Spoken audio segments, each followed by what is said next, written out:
Hello, everyone, and welcome to The Noise in Your Head. This is episode 3. I hope you all enjoyed last week's episode where me and Ariana talked about the Front Porch Step album. I didn't get a whole lot of comments back on that, but that's okay because we're just building an audience now. This week we're going to be talking about, we're going to be kind of sticking to a similar genre, which is the punk, pop-punk scene. And we're going to be talking about the new Smith Street Band album that came out, I want to say like 2 Fridays ago. And, if we weren't doing that Front Porch Step episode, I probably would have been talking about this album. But, we're about a week behind, and I'm going to try to catch up after this episode and try to stay a little bit more current with the albums that I'm reviewing. But for the time being, why don't we just get into it? See out! Tell Jesus he's a fucking loser! The wedding went better than the party with the city booze! It's like you can't take bullets for stars! The cops will drive you home if you turn drunk to start the car!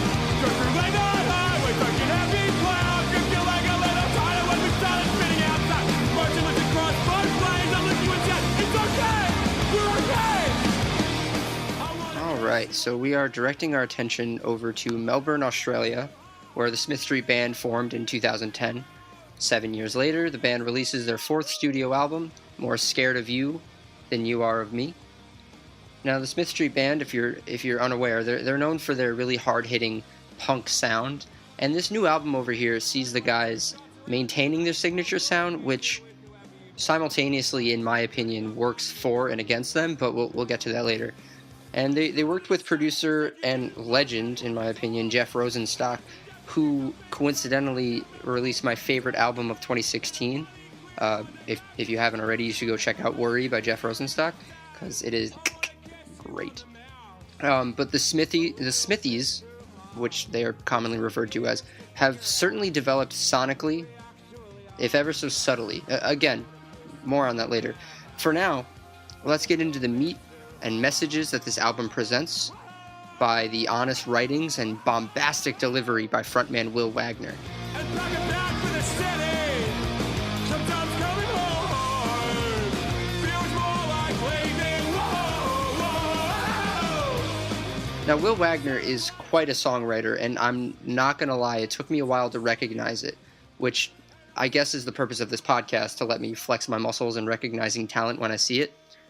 Unfortunately, in my opinion, on this album, his honesty and poetry gets overshadowed by some of the instrumentals, and not to mention his accent sometimes makes it a little difficult to understand what he's saying. Sometimes it kind of sounds like he's mumbling. There are many times throughout this album that I wanted to pay attention to what he was saying, but it felt too pushed to the back. Like I was having a therapy session in a crowded room. And in the end, this does affect how I feel overall about the album, but what Will is saying on the album and what he does say on the album, I truly do admire. So rather than being a tease about it, I should probably tell you what it is that he talks about on this album over here. So Wagner and the band organize these songs on this album and weave through various stages of romantic relationships, as well as mental health and growth and the occasional joyous youthful reminiscence. In the opening track, Forrest, Wagner shouts in the chorus, I wanna kiss you on the mouth, a little bit too hard. Now, this to me is the desire one feels for another. Obviously, he wants to kiss the girl on the mouth. It's the desire you feel when you're getting closer and closer and beginning to understand the other person's quirks and their interests, and you realize that they align with yours. Not to mention, this song, Forrest, is probably one of the catchiest songs on the album. And directly following this, we get the song Birthdays, one of my favorite tracks on the album. One that had to grow on me, admittedly. He builds on this idea of desire for another person from the very opening, where he mentions that he's cleaning out his room so that on the off chance that this girl wants to come see it, it won't be a huge mess. In one of my favorite, most poetic lines on the album, Wagner says, There's more to life. Let me forget all about it tonight. All I want occupying my mind is what is the highest thing we can as much as I love these lyrics, the thing that I can't help wishing is for the backing instrumentals to tone down in this moment. It's a beautifully honest and human and romantic expression of Will's desires that is almost undercut by the fact that it wasn't clear what he was saying until maybe my third time listening. If ever there was a time for a quiet, intimate moment instead of a constant pounding punk sound, I feel like it should be in this particular moment. For the most part, the rest of the album succeeds in recognizing when it needs to do this, and this may just be a personal gripe of mine at this point. And if you disagree with me, I could totally understand and respect that. The end of this song culminates in the two people in the song finally realizing their obvious feelings for one another and finally getting together. He gets to kiss her on the mouth like he wanted to, disgusting all of his friends, with his obliviousness, who are in the same room. Also, this song has one of the cutest and realistically awkward fucking outros to a song I've heard in a long time. Will is basically explaining to this girl that he's just started seeing how she's going to love meeting his parents and that he already has some baby names picked out. But he totally doesn't want to put the pressure on her. This childlike giddiness that's found in this song at this point when Will has found someone and wants to make sure it works out and takes his time is in direct tension with the fact that he's getting older and maybe wants to envision their lives together, because that's a fucking exciting thing to imagine when everything is fresh and new and exhilarating. A couple tracks later, on Song for You, Will's relationship hits a critical point with the words "I love you," the moment that you stress over for days and weeks. And in this song is where we actually get the first inklings of trouble in paradise, as I'd like to put it. Wagner mixes in this romantic excitement with a sort of offhand foreshadowing of problems to come. And in the chorus, he sings, I just want you to let me love you. I just want you to let me love you. I just wanted you to let me. At this point, we don't know where he's going or what he means by wanted, but we can begin to guess.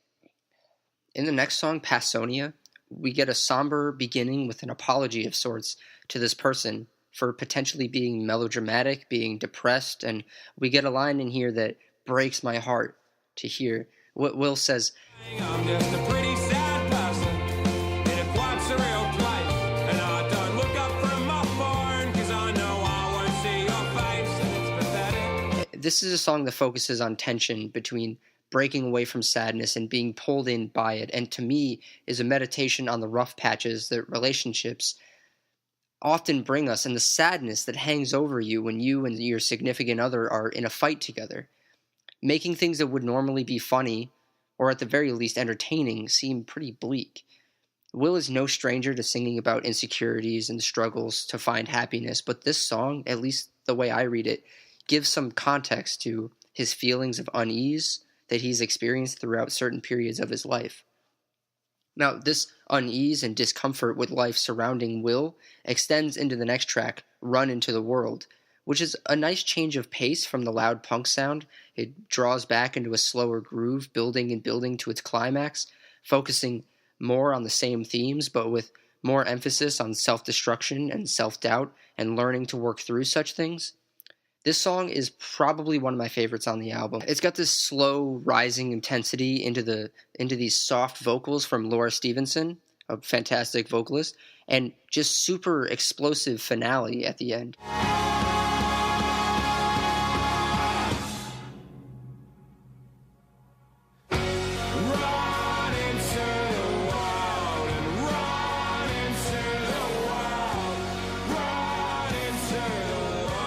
It gives it a almost ballad-esque feel to it, and that was honestly, in my opinion, a really nice change of pace from the overt punk vibe throughout the rest of the album. Now, the next two songs, Shine and 25, carry very similar themes of Wagner coming to terms with what needs to be done, that this relationship is detrimental, no longer as exciting as it once was. He sees the friendships around him, and as I get further and further into this review, it becomes ever more clear that this album at least from the way it's written, is founded on some universal tensions found in life.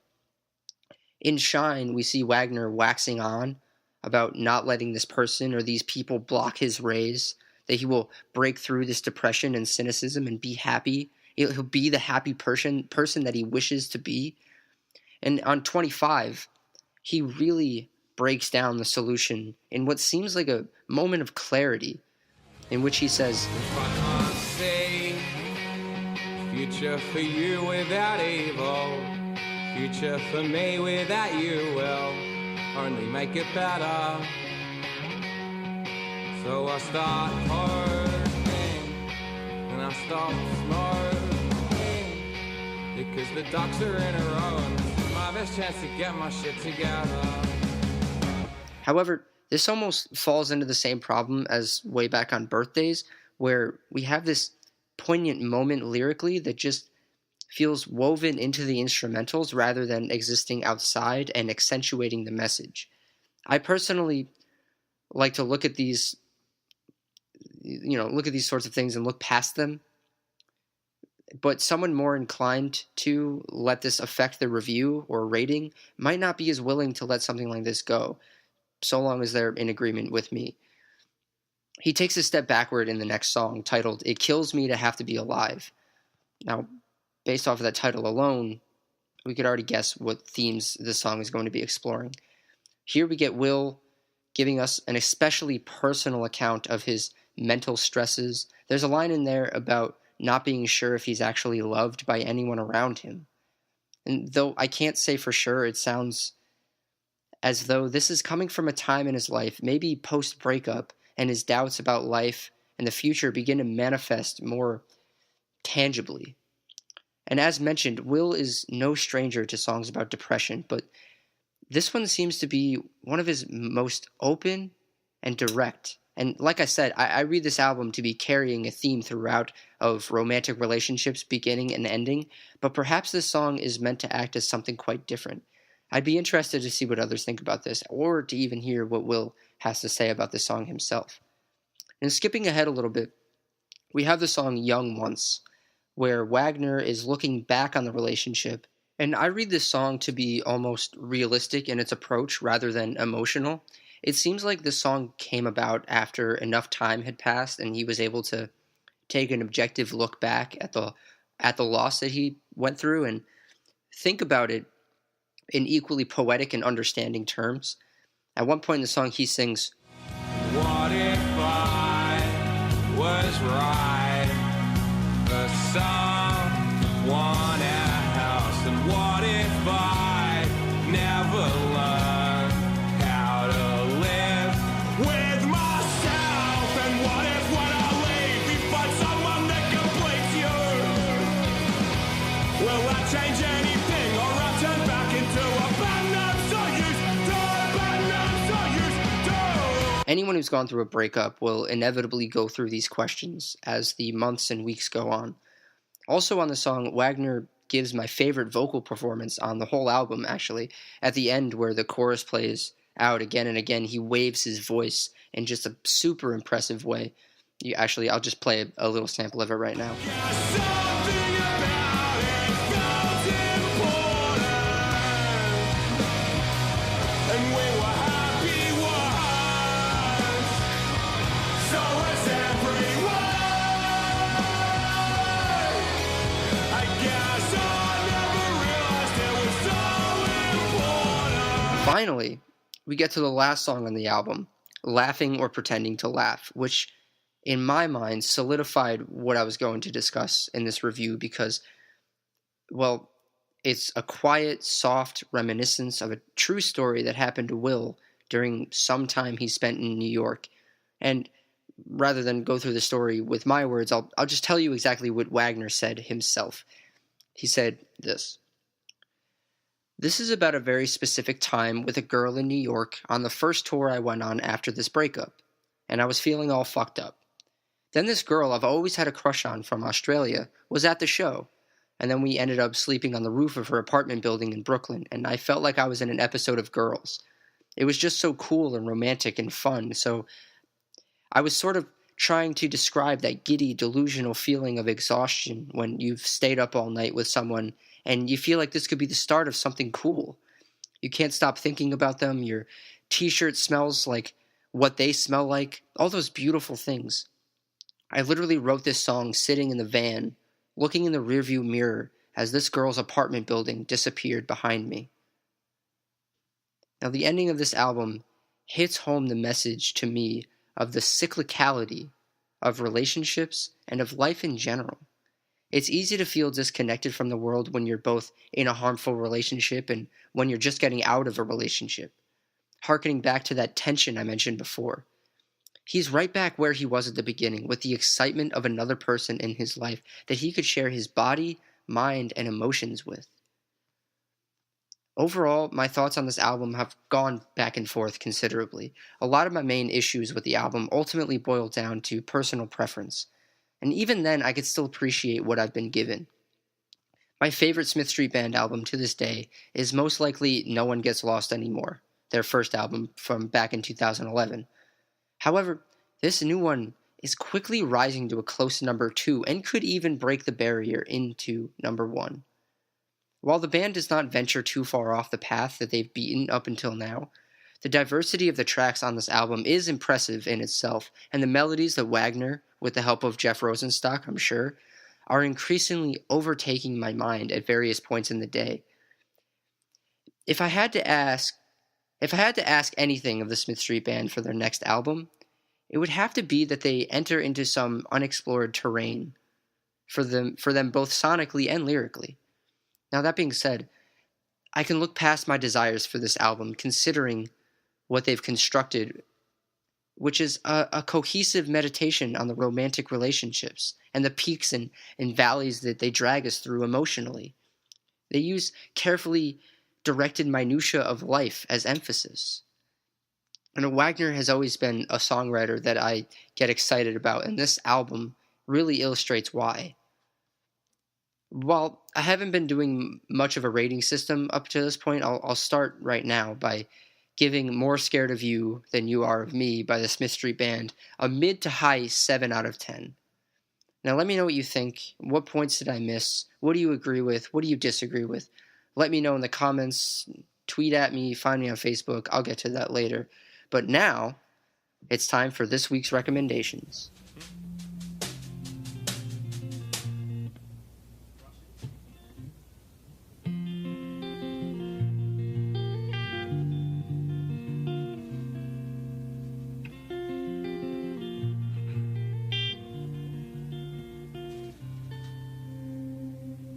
Woke up laughing on a hardwood floor in a 5-story walk up somewhere in New York. Still smiling from laying out on the roof, still trying to open my eyes and looking at you. And if I walk around Brooklyn with my headphones in, hot cup of coffee that I spill while I'm out drumming, like one day bump into you as if by accident, see if you want to go somewhere and get a drink. So I've been laughing or pretending to laugh, I've been crying or pretending to cry, but I could stand on this corner and watch you walk my way the rest of my life. I've been laughing or pretending to laugh, I've been crying or pretending to cry, but I could stand on this corner and watch you walk my way to the rest of my life.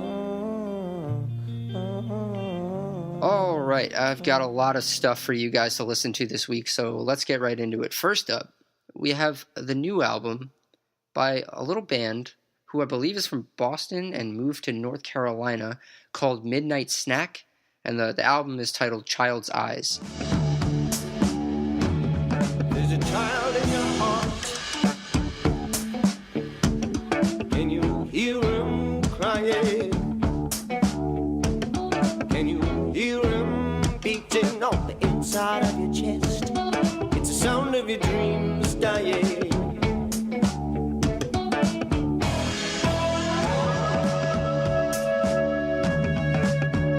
Now, this is an album that seamlessly blends together some indie pop elements, some nice horn-oriented, groovy 70s funk. And I know what you're thinking, but yes, that is what this album does. The band themselves have described this album as both personal and introspective, also saying that it sits somewhere in the cross-section of growing up and being in love, and that it is an exploration of how being in love allows you and even pushes you to grow up. Something relevant that I didn't even plan, considering that we just talked about the Smith Street Band album. But yeah, go check this thing out. It was a nice surprise for me last week, having never heard of this band. And side note, I've also heard that this band has been compared to Depeche Mode and Talking Heads, if that helps at all. I don't know. Up next, we have the new album by Diet Sig. The album is called Swear I'm Good at This. 16, I dated a boy with my own name. It was weird in the back of his truck, moaning my own name while trying to Now, right off the fucking bat, this album had me hooked with the song 16, which in which the singer, Alex Luciano, sings about having sex with a guy in the back of his car, but he has the same name as her, so she's screaming his name. And this pop-punk duo from New York made a banger of an album, and I'm certainly going to jump at the chance to see them the next time that I can. You should all definitely check it out. I don't really have much to say on it. It was a great album. I listened to it maybe once or twice. But yeah, it had my ears glued to my headphones. Ready?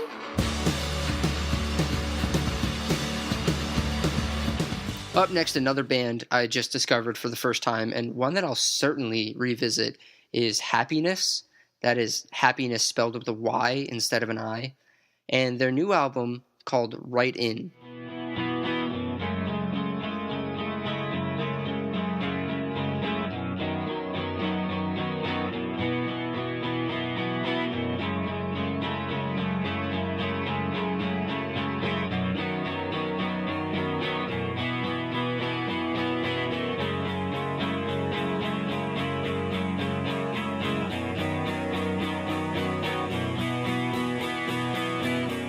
Now, this London-based three-piece has a very melodic, trancey feel to them, giving me almost like a Mac DeMarco or Yo La Tengo vibes. Now, this album, it gives me visions of summer and beaches and just fucking college dorm rooms with speakers pointing out of their windows. That's what I imagine when I listen to Happyness. So, if any of the things that I just said appeal to you, I would recommend go giving this thing a listen.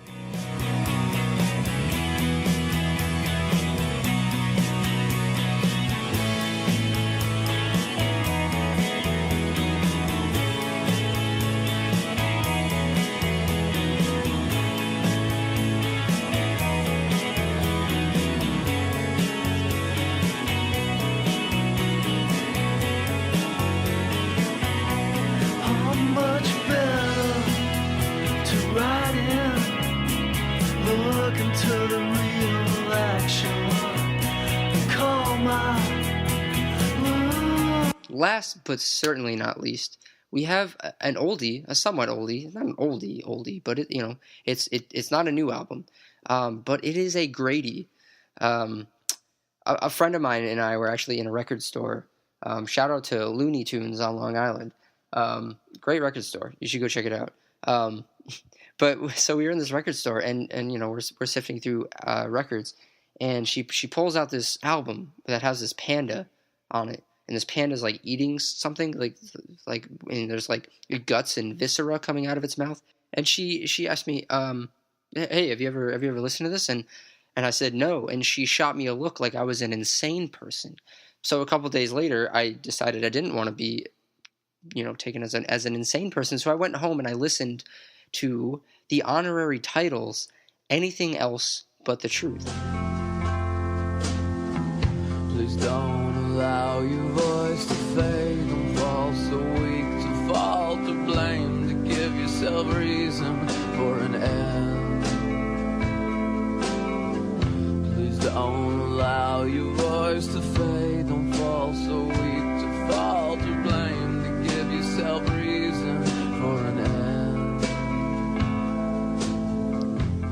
Now, if this name sounds familiar to you, that's good.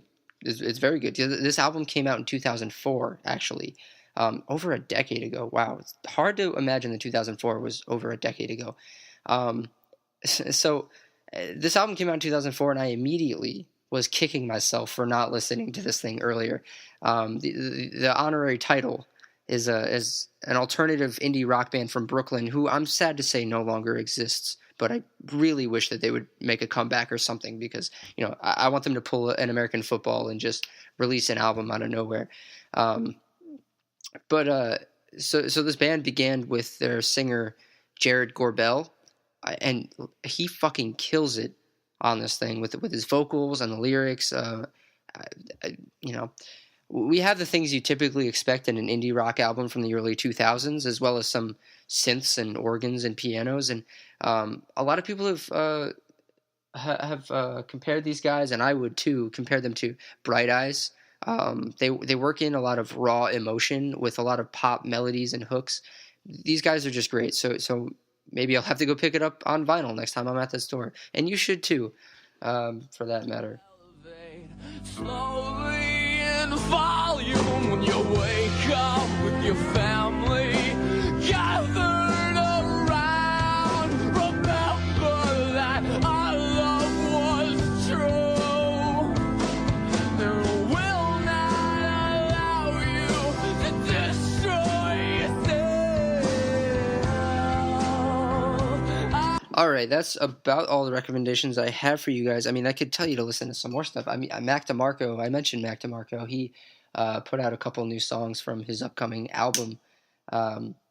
Next week, I'm probably going to work in talking about Father John Misty's new album, Pure Comedy. But I'll bring it up now because I feel like everyone should listen to that album. I haven't really had a chance this week to give it a full, intensive listen like I have for this Smith Street Band album. So yeah, if you haven't listened to the new Father John Misty album, I was super excited for that release. Also, people might get upset at me. Whoever's listening to this might get upset at the fact that I haven't mentioned the new Kendrick Lamar album. Listen, I'm as much as I love music and all kinds of music, and I do try to listen to everything that I can. I did listen to the new Kendrick Lamar album, and I gotta be honest, I wasn't feeling it. But that's also just because I'm not much of a hip hop guy. At least certainly not mainstream hip hop. Now that we the people that we have out now, but that doesn't mean that it's not a good album, and I'm basically going to withhold my judgment, even though I just said I wasn't a huge fan of it. Maybe I'll give it a listen some other time when I'm, more in the mood to listen to it. And maybe I'll come back with a review in a couple weeks or something like that, if people want to hear it. But, the new Kendrick Lamar album, Damn, is something that a lot of people have been talking about since it came out, and a lot of people were very excited to hear it. Overall, I was a fan of To Pimp a Butterfly last year. Was that last year? I guess, whenever that came out. But I wasn't really feeling Damn. And it was upsetting because Kendrick Lamar is usually the one hip hop artist that I can pretty much stand at this point. But Damn just wasn't really working for me. If it works for you, that's great. And, tell me I'm an asshole or something. I don't know. Comment whatever you want. I think that's everything that I have for us this week. So that about does it here at The Noise in Your Head. This is episode 3. You can go check out all of our other episodes on iTunes. You'll have to find us on the Take Up Reel. If you just search The Noise in Your Head, it's not going to come up. Right now we are sharing a feed with our sister show, The Take Up Reel, which is probably how you found this anyway. Let's see. You can find all of our websites at www.thetakeupreel.com. There's a tab that is titled The Noise in Your Head, where you can listen to all of these episodes as well as all the episodes of The Take Up Reel in the Take Up Reel tab. We are on Twitter and Facebook and not Instagram. We don't have an Instagram yet. News that will be coming out shortly that I'll probably be posting everywhere. Like our Facebook and our Twitter. is that I'm going to be creating a Spotify playlist. Basically, it'll sort of be like a Discover Weekly that I personally update every week. So whatever I'm recommending in the show that week, that's what'll be on the playlist, and you can all listen to that.